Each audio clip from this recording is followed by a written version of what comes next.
संभल हिंसा मामले में मजिस्ट्रियल जांच के आदेश, 7 दिनों में देनी होगी रिपोर्ट। मामले की जांच करेगी 7 सदस्यीय टीम। संभल हिंसा मामले में अपनी बयानबाजी पर गिरे मस्जिद कमेटी के अध्यक्ष जफर अली। पुलिस ने जफर अली की हिरासत या गिरफ्तारी से इनकार किया। जफर अली ने हिंसा के लिए एसडीएम सीओ को ठहराया जिम्मेदार। उपद्रव में मारे गए युवकों के लिए मुआवजे की मांग की। संभल हिंसा की जानकारी लेने जाएगा 12 सदस्यों का प्रतिनिधिमंडल। अखिलेश यादव ने उत्तर प्रदेश सरकार पर लगाया लोगों को उकसाने का आरोप। संभल में हिंसा के बाद पुराने लखनऊ में पुलिस का फ्लैग मार्च। किसी भी तरह के हालात से निपटने के लिए प्रशासन तैयार। आरएसएस नेता इंद्रेश कुमार का बयान, संभल में दंगा, उपचुनाव में हार चुकी पार्टियों की देन, मुसलमानों का वोट बैंक की तरह इस्तेमाल। मल्लिकार्जुन खड़गे के आवास पर कांग्रेस संसदीय रणनीति समूह की बैठक। संभल हिंसा समेत कई मुद्दों पर चर्चा। शीतकालीन सत्र में सरकार को घेरने की रणनीति पर चर्चा। जामा मस्जिद केस में हिंदू पक्ष के वकील विष्णु शंकर जैन को मिली धमकी। बोले, जितनी भी धमकियां मिले सच के लिए लड़ता रहूंगा। संसद के शीतकालीन सत्र से पहले प्रधानमंत्री नरेंद्र मोदी का विपक्ष पर वार। पीएम बोले, विपक्ष को लोगों की समस्याओं से लेना देना नहीं है, उनका मकसद सिर्फ हंगामा करना। देवेंद्र फडणवीस बन सकते हैं महाराष्ट्र के नए मुख्यमंत्री। सूत्रों के मुताबिक फडणवीस के नाम पर महायुति में सहमति। सीनियर नेताओं से मिलेंगे शिंदे, पवार और फडणवीस। महाराष्ट्र के मुख्यमंत्री एकनाथ शिंदे देंगे इस्तीफा। आज खत्म हो रहा है महाराष्ट्र विधानसभा का कार्यकाल। केयरटेकर सीएम बने रहेंगे। महाराष्ट्र के चुनावी नतीजों पर मुस्लिम महिलाओं का बयान। लाडकी बहना योजना और विकास कार्यों को देखते हुए महायुति को दिया वोट। राजस्थान के मुख्यमंत्री भजनलाल ने उपचुनाव में बीजेपी की बंपर जीत का मोदी को दिया श्रेय। कहा, प्रधानमंत्री नरेंद्र मोदी पर जनता को भरोसा। उत्तर प्रदेश के पर्यटन मंत्री जयवीर सिंह का बयान। उत्तर प्रदेश महाराष्ट्र में चला योगी का जादू। मोदी योगी की जोड़ी ने भारत को दुनिया भर में दिलाई पहचान। 26/11 मुंबई आतंकी हमले की 16वीं बरसी आज। देश को दहला देने वाला हमले में 166 लोगों की गई थी जान। 600 से ज्यादा हुए थे घायल। रश्मि शुक्ला फिर बनी महाराष्ट्र की डीजीपी। विधानसभा चुनावों से पहले केंद्रीय चुनाव आयोग के आदेश पर हटाया गया था। उदयपुर के सिटी पैलेस में देर रात फिर हुआ हंगामा। विश्वराज और अरविंद सिंह के समर्थकों ने एक दूसरे पर जमकर पत्थरबाजी की है। पत्थरबाजी में पुलिसकर्मी भी घायल। कोर्ट से सड़क पर पहुंचा राज परिवार का संपत्ति विवाद। विश्वराज के राज तिलक के बाद सिटी पैलेस में तनाव। एटा में जमीन विवाद को लेकर समुदाय विशेष के लोगों ने किया पथराव। 2 आरोपी गिरफ्तार। इलाके में पुलिस का फ्लैग मार्च। उत्तर प्रदेश के महोबा में बाबा बागेश्वर की हिंदू एकता यात्रा में उमड़ी भीड़। अभिनेता संजय दत्त भी शामिल हुए। अयोध्या से आज जनकपुर के लिए रवाना होगी राम बारात। 6 दिसंबर को भगवान राम माता सीता का विवाह। 9 दिसंबर को वापस आएगी बारात। वाराणसी में रामकथा में शामिल हुए मुख्यमंत्री योगी आदित्यनाथ। बोले, रामकथा से राष्ट्र को मजबूती मिलती है।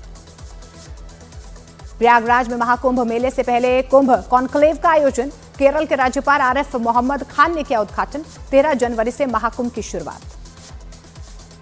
हरिद्वार के उत्तराखंड संस्कृत विश्वविद्यालय में मुस्लिम छात्राओं के बुर्का हिजाब पहनने पर विवाद। कुछ संतों ने जताई आपत्ति। यूनिवर्सिटी प्रशासन ने आरोपों का किया खंडन। राजस्थान के कोटा में इस्लामिक संस्था को जमीन आवंटित करने पर विवाद। हिंदू संगठनों का आवंटन रद्द करने की मांग को लेकर प्रदर्शन। उत्तर प्रदेश के बरेली में 25,000 का इनामी बदमाश गिरफ्तार किया गया है। 2 अफीम तस्कर भी पकड़े गए। मेरठ में हथियारों की तस्करी में शामिल दारोगा के बेटे को एसटीएफ ने अरेस्ट किया है। 13 बंदूक और 700 कारतूस बरामद। हरियाणा के यमुनानगर में ज्वेलरी शॉप में लूटपाट के बाद बदमाशों ने ज्वेलर को मारी गोली। वारदात को अंजाम देकर आरोपी फरार। छत्तीसगढ़ के दुर्ग में प्रेमिका की ब्लैकमेलिंग से परेशान होकर युवक ने सुसाइड कर लिया। रेलवे स्टेशन से बरामद हुआ शव। उत्तर प्रदेश के कौशांबी में नाबालिग को अगवा कर रेप की वारदात। आरोपी की तलाश में जुटी पुलिस। मुजफ्फरनगर में शादी के दौरान दुल्हन पर युवक ने किया चाकू से हमला करने वाला युवक लड़की का रिश्तेदार। पीड़ित गंभीर हालत में अस्पताल में भर्ती। हरिद्वार में घरेलू झगड़े में एक व्यक्ति ने पत्नी और साथ की गोली मारकर हत्या कर दी। वारदात को अंजाम देने के बाद की खुदकुशी। गुजरात के गोधरा में नाबालिग से रेप और हत्या मामले में 3 आरोपी गिरफ्तार। आरोपियों को 4 दिन की न्यायिक हिरासत। हरियाणा के सोनीपत में मनी लॉन्ड्रिंग का फर्जी केस दिखाकर रिटायर्ड अफसर को किया गया डिजिटल अरेस्ट। साइबर अपराधियों ने पीड़ित से ठग लिए 1 करोड़ 78 लाख रुपए। लॉरेंस बिश्नोई और रोहित गोदारा गैंग से जुड़े 4 शातिर बदमाश गिरफ्तार किए गए हैं। जयपुर के व्यापारी से मांगी थी फिरौती, आरोपियों से कई हथियार बरामद। छत्तीसगढ़ के जशपुर में बाइक चोर गैंग गिरफ्तार, बाइक चोरी करके किराए पर देते थे बदमाश। मेरठ में स्टाम्प घोटाले के फरार आरोपी अधिवक्ता विशाल शर्मा पर 25,000 का इनाम घोषित। 999 फर्जी स्टाम्प से 7 करोड़ 20 लाख की टैक्स चोरी का आरोप। उत्तर प्रदेश के इटावा में बीच बाजार प्रेमी ने प्रेमिका पर किया चाकू से हमला, आरोपी युवक गिरफ्तार। गुजरात के वलसाड में पुलिस के हत्थे चढ़ा एक सीरियल किलर, पिछले 25 दिनों में 5 हत्याएं करने का आरोप।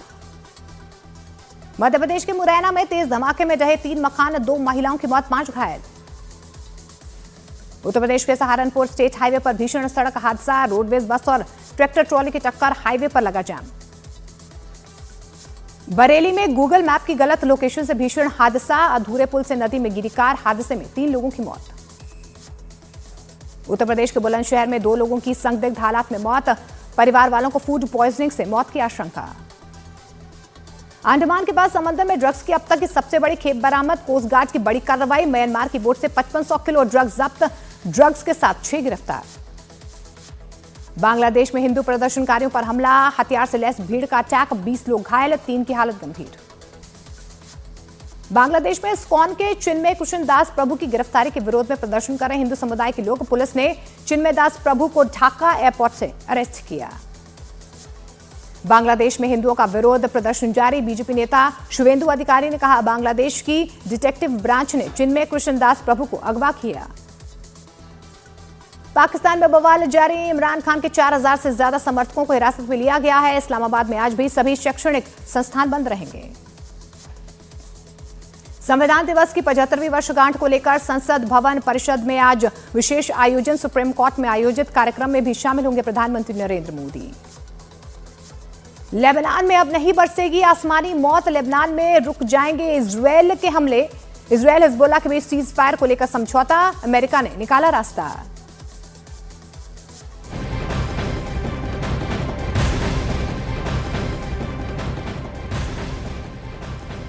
पूर्व क्रिकेटर और